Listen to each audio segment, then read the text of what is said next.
વિસાવદર વિધાનસભા પેટા ચૂંટણીને લઈને તૈયારીઓ કરવામાં આવી છે। શંકરસિંહ વાઘેલાની પ્રજાશક્તિ ડેમોક્રેટિક પાર્ટી સક્રિય બની છે। વિસાવદર ખાતે એક ગ્રુપ મીટિંગનું પણ આયોજન કરવામાં આવ્યું છે। વિધાનસભા ચૂંટણીમાં ખાલી પડેલ બેઠકને લઈને ઉમેદવારો જાહેર કરવામાં આવ્યા છે। માર્કેટિંગ યાર્ડ ખાતે સરદાર પટેલ તેમજ કેશુ બાપા પટેલને યાદ કર્યા હતા। લાલજીભાઈ બાવાભાઈ કોટડિયા જાંબુડી સરપંચ છું। 20 વર્ષ ત્યાં સરપંચ છું। लालजी भाई प्रजासत्ताक डेमोक्रेटिक पार्टी तरीके से આવી રહી છે પ્રજાશક્તિ આ પાર્ટી કયા મુદ્દાઓને લઈને પ્રજાની વચ્ચે જશે? અમારી પાર્ટી છે શંકરસિંહ બાપુની પાર્ટી છે, શુદ્ધ પાર્ટી છે।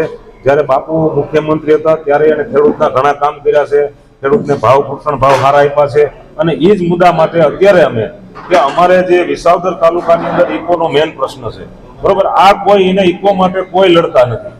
જે આમ આદમી વાળા આવે કે ભાજપ વાળા આવે, બરોબર, કોઈ એમાં એને રસ નથી। એને બધાને એના રોટલા શીખવામાં રસ છે।